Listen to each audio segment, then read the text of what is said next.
आज गडचिरोली जिल्ह्यातील 2 आदिवासी महिलांचा डिलिव्हरीच्या वेळेस मृत्यू झाला। दोनही आदिवासी महिला होत्या। या मृत्यूमागील कारण स्पष्ट आहे की डॉक्टरांचा हलगर्जीपणा, औषधोपचार वेळेवर न करणं, औषधी उपलब्ध नसणं आणि विशेष म्हणजे या मृत्यूचं कारण असं आहे की तिकडे चाललेला भ्रष्टाचार। मोठ्या प्रमाणामध्ये पैसे दिल्याशिवाय डिलिव्हरीचे त्या पेशंटला डिलिव्हरीसाठी त्या रुग्णास डिलिव्हरी रूममध्ये घेतलंच जात नाही, ऑपरेशन थिएटरमध्ये घेतलं जात नाही। इतका मोठा भोंगळ कारभार त्या ठिकाणी आहे। राज्यामध्ये अनेक ठिकाणी अशा पद्धतीनं बालकांचा आणि महिलांचा मृत्यू झाला आहे। आपण पाहिलं, मेडिकल कॉलेज असेल नागपूर, नांदेडला असेल, संभाजीनगरला आहे, ठाण्यामध्ये आहे, कळव्याला। यामध्ये रोज सरकारी रुग्णालयामध्ये, शासकीय रुग्णालयामध्ये रुग्ण मरण्यासाठी जातो, अशा पद्धतीची आत्ताची राज्यातली अवस्था आहे। करोडो रुपयाचे इक्विपमेंट घेऊन ठेवलेत, ते इन्स्टॉल करायला वेळ नाही। फक्त कमिशन खोरीसाठी इक्विपमेंट घ्यायचा आणि इन्स्टॉल करायचं नाही। आणि दुसरीकडे मात्र या लोकांनी औषधीसाठी पैसे उपलब्ध करून द्यायचे नाही, निधी द्यायचा नाही आणि सर्व कंत्राटीकरण करायचं, खाजगीकरण करायचं आणि आरोग्य यंत्रणेचा संपूर्ण बट्ट्याबोळ करायचा, असं या मंत्र्यांनी सुरू केलं आहे। दुःखानं आणि वेदनेनं सांगावं लागतं, या सगळ्या प्रकरणाची चौकशी करण्याची मागणी आम्ही सगळेजण करत असताना आम्हाला वरून म्हणजे सन्माननीय अध्यक्ष त्या ठिकाणून चौकशी समितीची घोषित करण्यासाठी सांगतात। हे या ठिकाणी खरं म्हणजे खेदानं सांगावं लागतं। या संदर्भात आम्ही तीव्र नापसंती व्यक्त करतो। मंत्र्यांना या ठिकाणी प्रोटेक्शन देण्याचं काम झाल्याचं आम्हाला प्रथमदर्शनी दिसलेलं आहे। एकूणच परिस्थिती इतकी भयावह आहे आरोग्य यंत्रणेची की रोज लोक मरत आहेत, रोज रुग्णांचा जीव जातोय, नवजात बालकांचा जीव जातोय, तरी पण हे सरकार गंभीर नाही आणि या सरकारचं दुर्लक्ष आहे। हा सरकार टेंडरमध्ये अडकलेलं सरकार आहे। केवळ टेंडरकडून पैसे कमवा आणि या खात्याचे मंत्री तर अजिबात गंभीर नाहीत, अजिबात सिरियस नाहीत। आणि म्हणून हा प्रश्न ज्यावेळेस आला, हा प्रश्न सुभाषभाऊ धोटे यांनी उपस्थित केल्यानंतर आज या प्रकरणाची सर्वकष चौकशी व्हावी आणि यामध्ये चौकशी समिती केवळ नेमून काम चालणार नाही, तर त्यांच्यावर जबाबदारी फिक्स करून या डॉक्टरावर कारवाई करावी आणि आरोग्य मंत्र्यांनी या सर्व प्रकरणाची जबाबदारी घेऊन राजीनामा द्यावा, अशी मागणी आम्ही विरोधकांनी केली। पण सरकारने त्याला आपल्या पद्धतीनं, हुकुमशाही पद्धतीनं वागलं। त्यामुळे आज आम्ही वॉकआउट केलेला आहे, बहिर्गमन केलेलं आहे। बुलढाण्याचं मी बोलतो, मग हिंदीत ते बोलतील। एक मिनिट।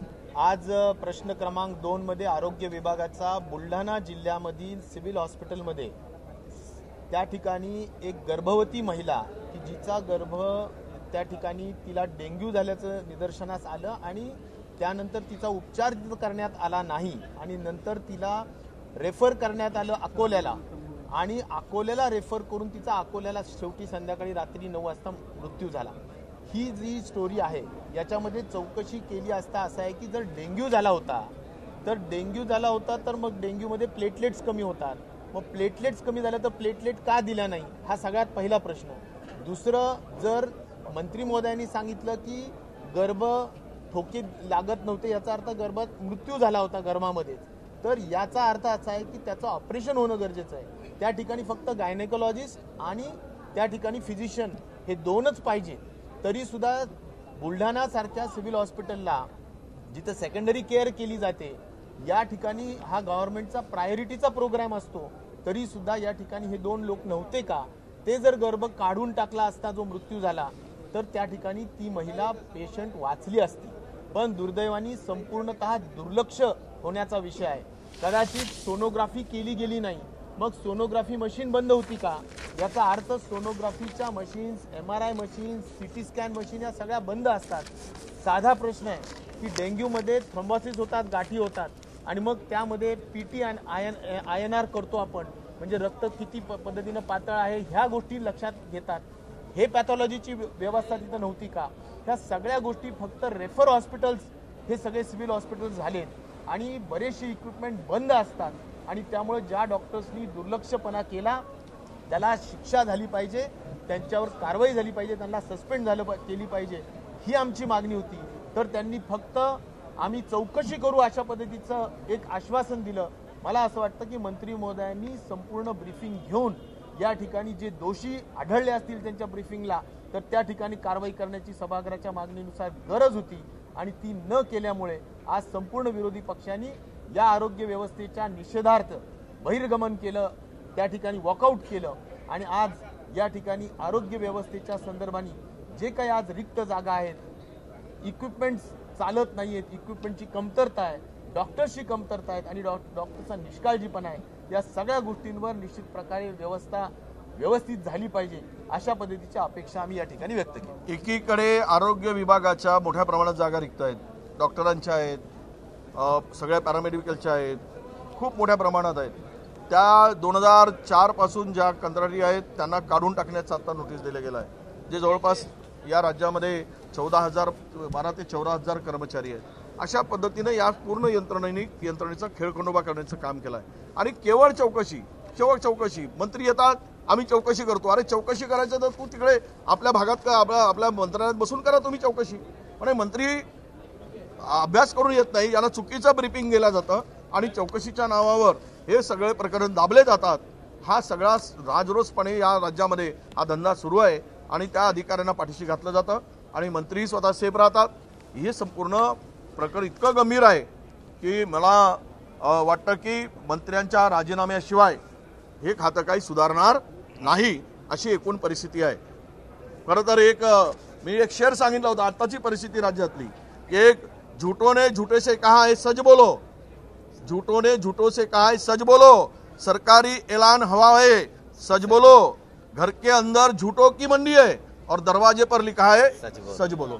म्हणजे हे सगळं आता अशा पद्धतीनं सच बोलो, झूठों ने सच बोलना, झूठों के मुंह से सच बोलना असं ये राज्यात सुरू आहे। मुझे लगता है कि ये प्रकरण बहुत गंभीर है।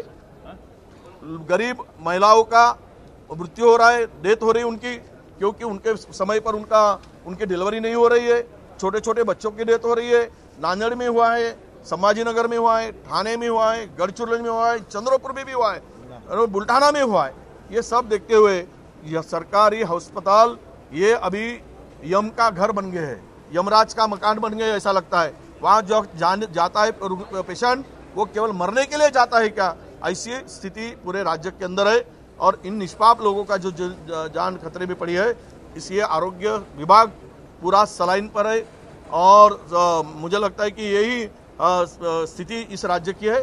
तो इसकी पूरी जिम्मेदारी ठाणे जिले में 100 करोड़ रुपए के इक्विपमेंट लिए गए पिछले 3 साल से, खुद सीएम के डिस्ट्रिक्ट में उनका इंस्टॉलेशन हुआ नहीं। तो इसका मतलब क्या है, इक्विपमेंट क्यों लिया है, कमीशन खोरी के लिए लिया है और कमीशन खा के बैठ गए हो, उसका इंस्टॉलेशन करते नहीं हो और लोगों को मरने के लिए छोड़ देते हो।